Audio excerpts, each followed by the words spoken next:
A young woman in Portland finds herself face to face with paranormal evil. And then we wrap up Season 9 with a personal story from my past. A mystery called The Haunted Chair. Today on Dead Rabbit Radio.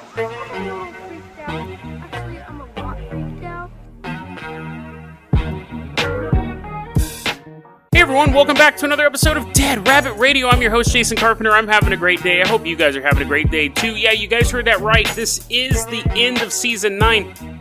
Sorry I haven't been announcing it all week. It kind of crept up on me, honestly. So, next week, I'm taking a week off. We will have a series of reruns. I've already chosen the episodes. It's a theme week. It's one of my favorite theme weeks. So we'll have that, and then we'll be coming back the week after that for the start of Season 10. So, I thank you guys so much for sticking along on this journey. Now, this episode is jam-packed full of stuff. I'm just pushing. Give me this story right here. Put that. You, come here. Put you in there. Also, if you haven't noticed, I just got done working out. I mean, I'm sure you've noticed my physique, but I'm a little more amped up than normal, but it is a Friday episode. I literally just jumped off of my Tony Little Gazelle glider. I'm ready to record this episode. Normally, I take a shower before my episodes to relax, but there's no time to relax. Come here, story. Get in there. Here we go. First off, let's give a shout out to our newest Patreon, A Pack of Wild Asians. A Pack of Wild Asians. Thank you so much for supporting the show. Really, really helps out a lot. You are going to be our pilot this hyper-frantic episode. If you can't support the Patreon, that's fine too. You know what I'm going to say, and I mean it. Just go ahead and get the word out about the show. That helps tremendously. Word of mouth helps the show grow. So if you can't support us financially, support us with your mouth, with vocalizations, or, typing on computer. You guys are already irritated by the workout, Jason. But A Pack of Wild Asians, let's hop into Jason Jalopy first off, because we're leaving Hood River. We're driving to Portland, Oregon. Now, this is a story from Reddit, and I've talked to the Redditor who wrote this story. Her name is Break Ya Neck For Me, Baby. But I gotta do this, and she seems fairly nice. She seems fairly sincere. But again, when we're covering the story, I do have to say, and it's no insult to her, but the story may be made up, right? This is a single person's account of a story. It could be a LARP, could be a delusion, could be a lot of things. And that is from every Bigfoot story to her story. I'm just saying that off the bat. But I think it's an interesting story. I can't 100% say it's true, but let's take a look at this. A Pack of Wild Asians, let's drive through the empty streets of Portland, because things are kind of springing back to life here. The lockdowns are starting to end. But we have the streets to ourselves. We're just kind of driving through deer, eating grass that's growing out of the sidewalk. Mountain lion on the top of a skyscraper looking at him. The perfect hunting ground. If only I can now get down. It's like having to walk down 50 flights of stairs. Goes out, all the deers are gone. We're driving to... This is the thing that made this story pop out to me. Because I get a ton of stories, and I see a ton of stories online that's very vague. I was at my grandma's house. Okay? I mean, not saying that your grandma's house is vague. It's all blurry. You're like, Grandma, I can't find you. But specifics always I like. I always like specifics. And we have a specific address for this event. It's 1909 West Burnside Street. Now, there's a car wash there. It used to be a Kiss car wash. Now it's a Caddy car wash. What is also interesting about this story is, as I was I've been to Portland a total of 4 times in my life. I live an hour away. I've been to Portland only 4 times outside of going to the airport. Out of those 4 times, and that's spread across 8 years, out of those 4 times, I went to this place. I went to this place in January. Coincidence? 100% coincidence. I wasn't being drawn by the malevolent evil. But I found that weird. When I was reading it, I go, I know this place. I walked by it in January. Been in Portland 4 times. If you don't know, Portland's a pretty big city. So, 1909, I was not going to the car wash. I was going to the Chipotle. But it's funny. I love Chipotle. It's my favorite restaurant in the world. If there was a Chipotle in town, I would quit keto in a heartbeat and just eat 1 burrito a day. I'd stick to my diet that way. So Chipotle, please come to our town. Eat fresh. But I have to go to Portland to get Chipotle. That's how much I love Chipotle. We walked down this street, Burnside Street, And my spidey senses were tingling the whole time. Like, I grew up in bad neighborhoods. I know bad neighborhoods. I was like, this is a bad neighborhood. It's one of those neighborhoods that's trying to fix itself up. But, it's like the Doberman Pinscher. Is that even a meme dog anymore? Isn't it now? Don't you kids talk about those pit bulls and stuff? When I was a kid, Doberman Pinscher was the most dangerous dog because they pinch you. You take a Doberman Pinscher and you can cover it in makeup all day long. It's still a Doberman Pinscher. So that's kind of what this neighborhood looks like. So walking down the street, my spidey senses were tingling. I'm constantly looking around. But so that gave me I finished walking the 2 miles to get the Chipotle, but we walked past this car wash. So when Break Your Neck For Me Baby was talking about this, I go, there might be something to this. There might be something to this. So let's that was all preamble just to let you know that it's not the best neighborhood. Actually, historically, it wasn't the best neighborhood. They tried to develop a tram system for it. Back in like the 1920s, no one would ride it. Businesses had a hard time.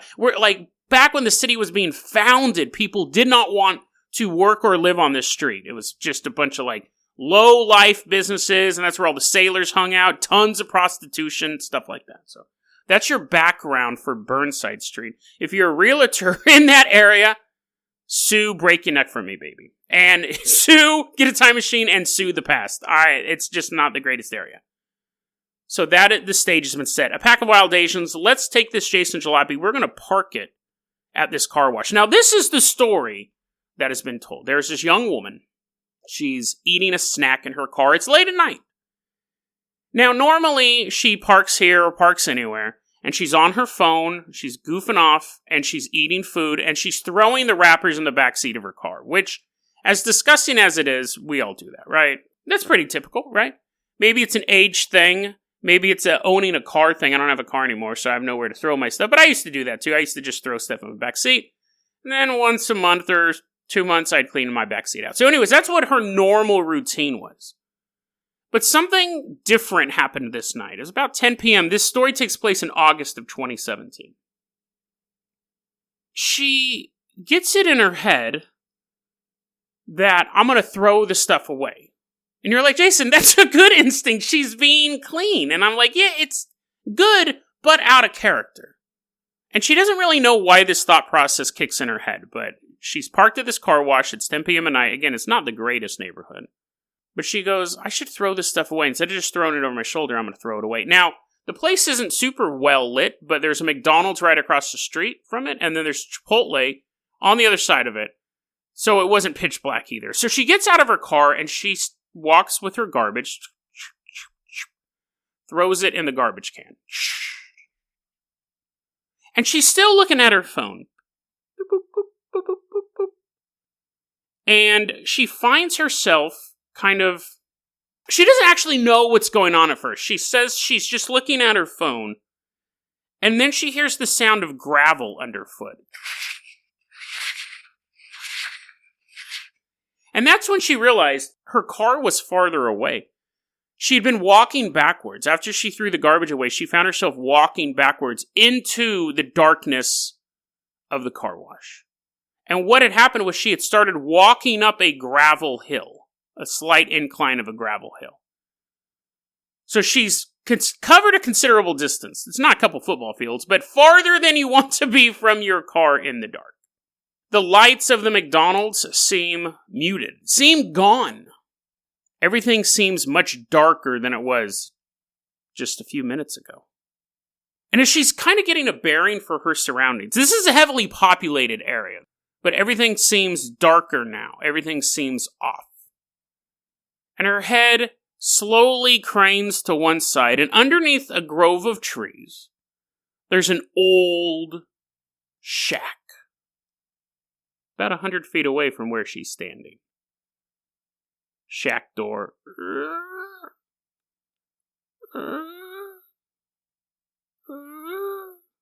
Slowly creaking. She gets a sudden urge. She needs to leave the area. What she's looking at isn't necessarily paranormal. There really could be a shack behind a car wash. You can look at aerial photos of this car. Also, don't harass the car wash, because I don't think they have anything to do with this. I don't think it's some elaborate marketing scheme they have. So don't find Caddy Car Wash and call them up and be like, hey, can I visit your horrible cabin? She sees this cabin. Now, again, there's nothing paranormal about that, but she gets this horrible instinct to get out of there. Like, she just feels it in her gut. I have to leave. I have to run in my car. So she takes off. She leaves behind the cabin. She leaves behind the grove of trees. She gets to her car. This is the part where the story does start to get suspicious, honestly. But she gets to the car, and she has an intense desire right then and there in this car wash area to take a nap, to fall asleep. Now, she said she had some comfy blankets. I also think that she might, and again, break your neck for me, baby. I hope this doesn't fit. I get the feeling that at the time of the story, she may not have had a place to stay. The fact that she's saying, and I could be wrong on that, because I didn't ask that personal question, but she may not have had a place to stay, or maybe not a place to stay that night. But she said she had blankets in the back, and that's not, I've been homeless before, too. That's not a knock. I've lived in my car twice. Not 2 nights, like for 2 prolonged periods of time, just because I'd lost an apartment and stuff like that. So, things like that are going to happen. But she's in her car. Now, again, just seeing the cabin isn't a paranormal activity, because there's not a cabin back there. There is not an old man cabin back there, as far as I could tell. I was looking at satellite photos. There are trees, but I could not find creepy old cabin. Type that into Google. This address does not pop up. But if you just saw a cabin in a business, you go, it's a supply shack or something like that. That in and of itself may or may not be paranormal. What happens next connects everything.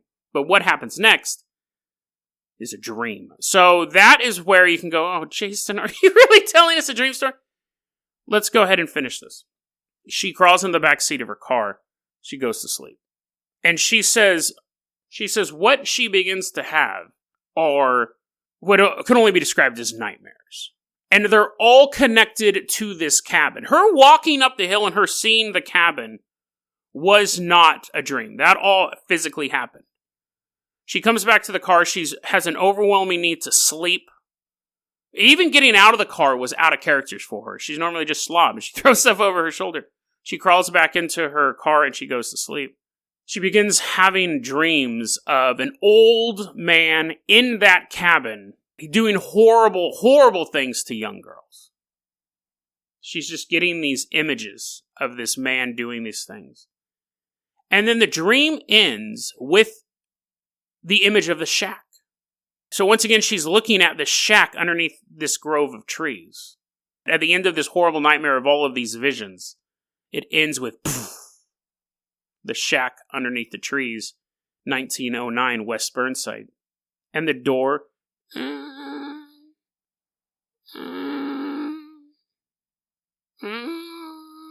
opens wider and wider until the only thing she can see inside the cabin is a giant eyeball. The eyeball of that old, hideous man doing those horrible things, staring out of that cabin directly into her.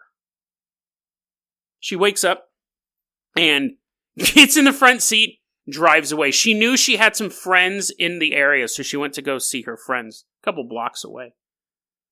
She jumps out. She's talking to her friends. Again, this is another reason why I'm thinking they might have been like street kids or something like that.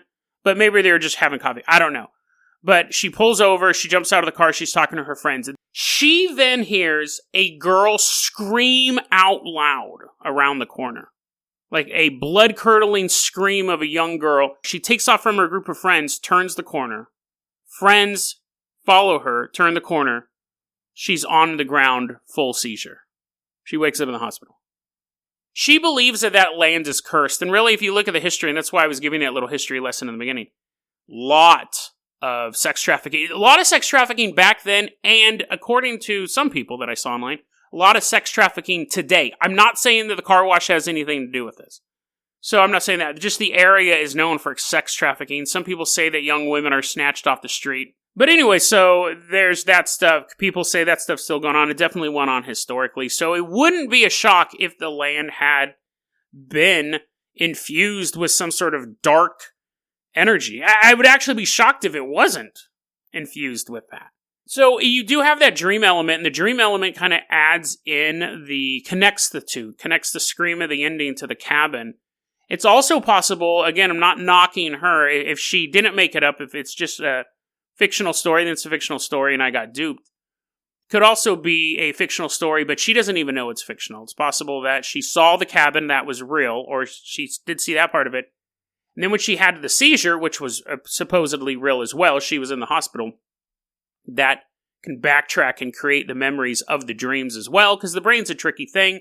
Doesn't necessarily work in a linear fashion. So there's a lot of ways we can debunk this, but I think it's terrifying. It actually includes one of the things I find most terrifying, portals. If longtime listeners of the show know I hate portals. Portals are one of my biggest fears. It's funny because yesterday's episode also was another one of my biggest fears. I find being trapped in a mental hospital absolutely terrifying. Not even like in a straitjacket in a padded room.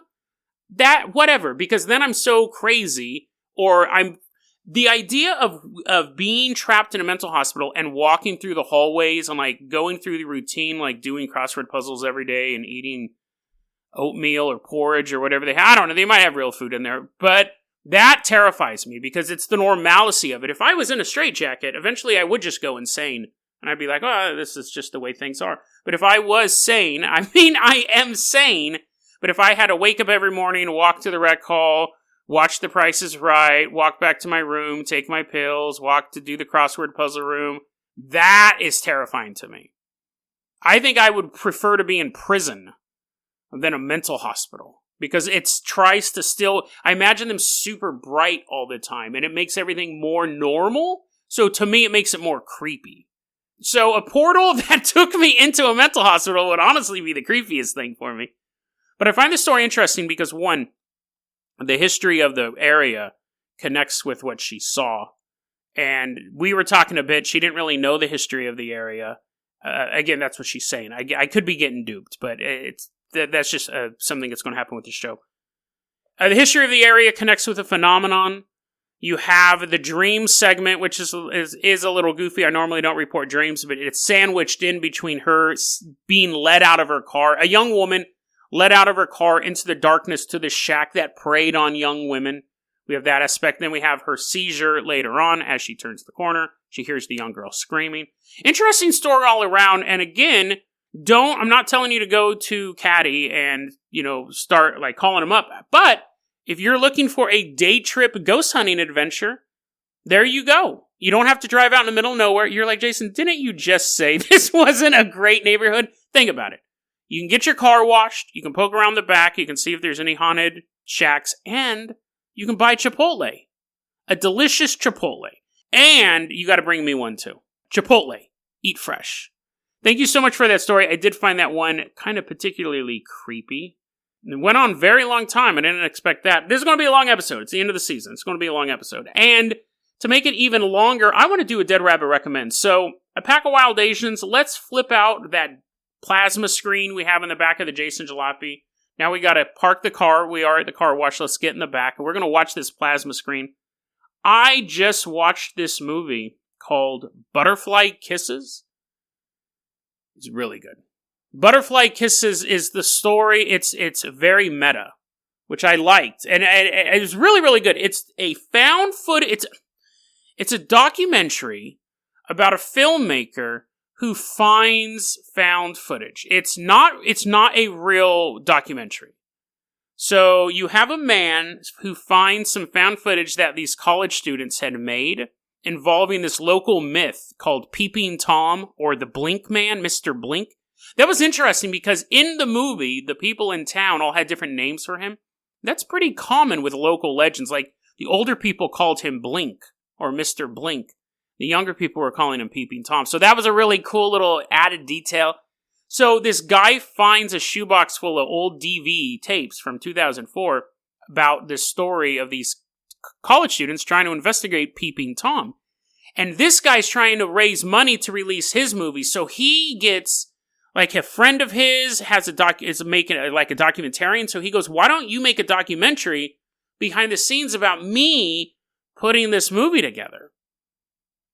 It was really, really interesting because you get to the point where there's basically 3 plots, and they're all done really, really well. Very good ending to the movie. You have the plot where we're watching the original found footage movie. You have the plot of the director. And then you have the plot of the film crew, the documentary film crew, who they're starting to think that the guy who finds the tapes, the director, is losing his mind. They're like, should we keep making this documentary? Like, that guy's kind of nuts. Really, really, it's a horror movie, and it's interesting because it's a horror movie, and it's a good view of the art of movie making. And I really enjoyed it. I just watched it last night. Butterfly Kisses. Check it out. Totally slept on horror movie. Dead Rabbit recommends Butterfly Kisses. There will be a trailer in the show notes. Let's go ahead and move on to our last story for this episode. A pack of wild Asians we're leaving behind are crystal clear and clean. Jason Jalopy, thanks to Caddy Car Wash. Let's hop in the Carpenter copter. Now, we're flying out to Sacramento, California. Specifically, we're flying out to Alberta. Now, I gotta say this. This is one of those stories I'd actually forgotten about. It's one of my favorite stories, but I got a lot of them. I'd forgotten about this story.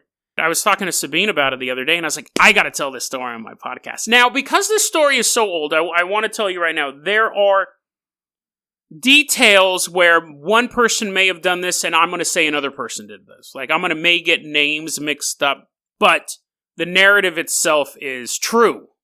It was a 100% true story, and it's very, very cool investigation I was involved in.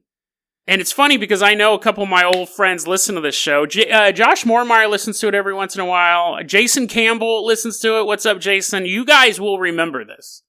You guys will remember this story. This had to be like in the late 90s. Now, in the late 90s, I was a pizza delivery driver, and I was also a punk kid, right? Just a punk. I was always walking around, starting trouble.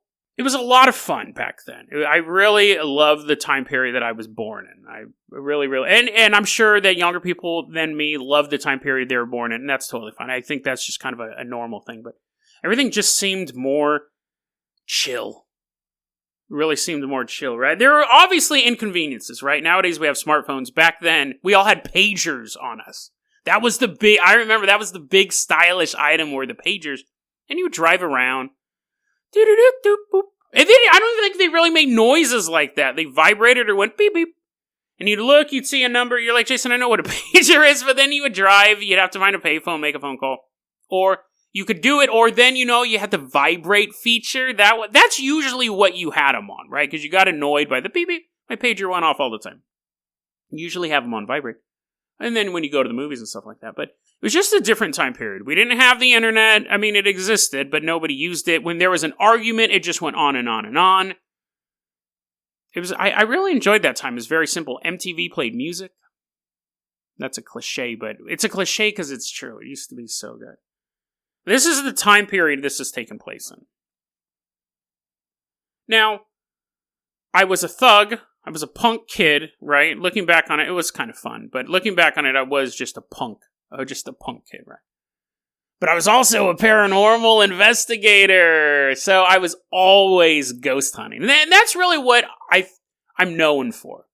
Oh, Bigfoot story. Let's send it to Jason. Like nowadays, people send me emails. Friends of mine will talk to me about weirdo stuff. But I've always been pretty much out of high school. I was really into ghost hunting. I don't think I really got into it during high school. I was too busy doing other stuff. But a super paranormal investigator is looking into like investigating magic and demonology, like exorcism stuff. I had all of these books and documents and everything, how to perform an exorcism. We've done past episodes on that. So it's kind of what I was known for. And I also did tarot cards all the time. I was always doing tarot cards. Tarot readings, and I've talked about that too, how they're done and everything like that. What the gimmick is, what the trick is. But anyways, I ran with this crew of dudes. It was Josh Moormeyer, Nick Lyons. Sorry guys, you guys are dope. I'll just say your names: Josh Moormeyer, Nick Lyons, Jason Campbell, and then the Barnetts. You had Matt, Evan, and Troy Barnett. And we would cycle through whose house we hung out with. I lived super far away. I lived way, way, way far away. But I lived in Orangeville. I lived in the bad side of town. All these guys, they lived in Antelope, Alberta, stuff like that. So we really wouldn't hang out at my house. But we'd go out there. Now, I remember one day, we're just all hanging out, drinking, whatever, eating pizza. We all worked at Godfather's Pizza off of Watt. They're just memories, man. Just memories. I love that.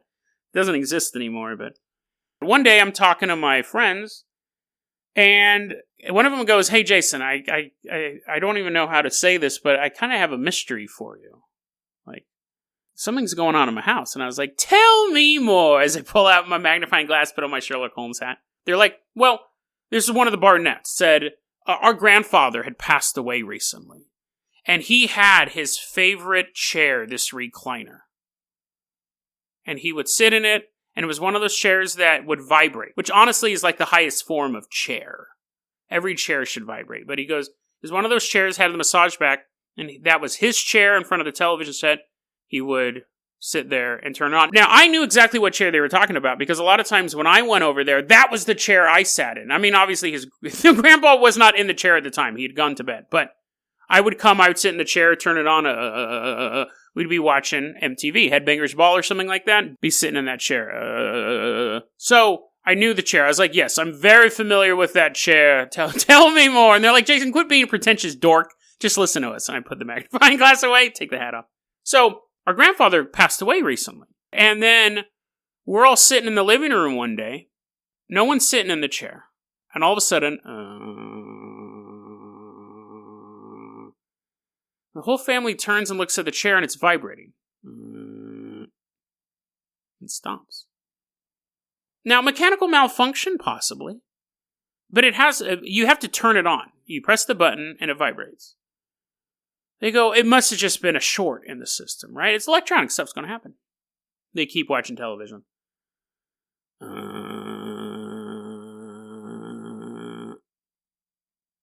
Now, the whole chair, it's audibly vibrating. And when they touch it, they can feel it vibrating. What? Watching the chair, just waiting. Turn the television down.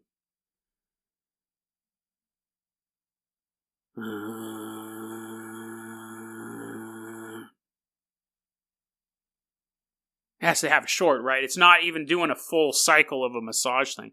It's only going for a period of time. So what are you going to do? What do you think, right? You're right. You guessed right. If you guessed unplug it, you are 100% correct. They unplugged the chair from the wall. No electricity. You don't have to... Obviously, it's a...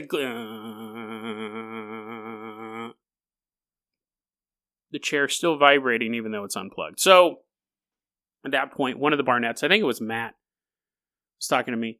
And he goes, "We think the chair..."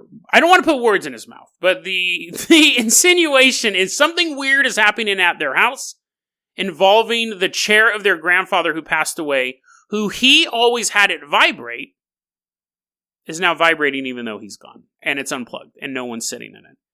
So, we went there that night. We got to check this out. He's like, no, we're having a religious ceremony. Out of the way, kicking over tables. "Oh no, I'll never be a full Catholic now." Whatever, smashing stuff over. No, we went over to their house, and we show up, and I go, "I'm going to sit in the chair. I'm going to sit in the chair. I'm not afraid of no ghosts."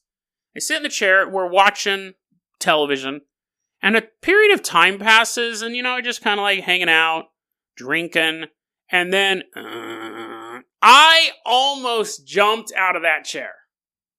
It 100% was and I checked it before I go, because I'm thinking these guys are messing with me, right? Whenever you come out of the closet or come out of the casket as a ghost hunter, whenever you come out of the nether realm as a ghost hunter, people are going to fool you. I mean, that's just going to happen. On purpose, on accident, it's just going to happen. So anyways, I remember I came over and I looked and it was unplugged, and I was like, okay. And we're watching Deftone videos or whatever, Limp Bizkit.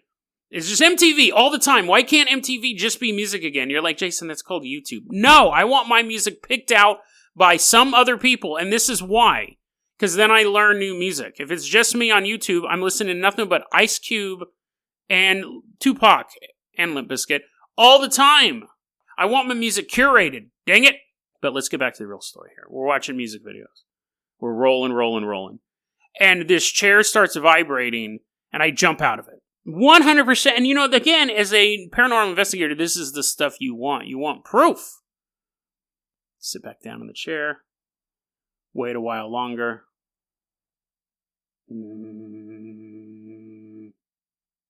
Now, it wasn't a regular thing. You couldn't set your watch to it. It would just happen, which again made it even more likely to have a paranormal answer.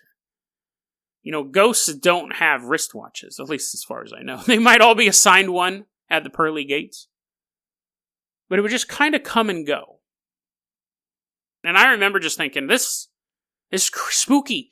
I honestly think I stopped sitting in the chair. I think that at a certain point I stopped sitting in it. And we were all just kind of sitting there, hanging out. Every so often the chair would start to vibrate. And eventually, though, it stopped. Stopped doing it altogether. Maybe about like a week or two later, just stopped vibrating. So it kind of plays into the idea that, and we've talked about this on the show, we've talked about everything on this show, episode 448, that spirits, most likely, the ghost in South Korea is different, but you would think a spirit slowly loses its power over time, becomes more and more the realization that Earth just isn't, it's supposed to move on to the next plane, so it doesn't disappear, it doesn't die off, the spirit's power just slowly disappears until it finally goes to heaven. So that's what you think, right? The chair's vibrating for a while, and it just goes away. It probably had to be a couple months later when this happened. I remember we were hanging out again somewhere, and Matt, one of the Barnetts, again, I believe it was Matt, came up to me and goes, "Hey, dude, look what we found." And they hand me a pager. Specifically my pager. A pager that I had lost at their house while sitting in Grandpa's chair. A pager that got paged all the time. A pager set on vibrate. And there was a groove cut into the side of it. Matt goes, "This was in my grandpa's chair." And I remember looking at that pager as he gave it to me, and I go, "This is our ghost. This is our ghost." So what happened was that at some point in this pager, it's a really cool pager, it's a glow-in-the-dark pager, it's like $50.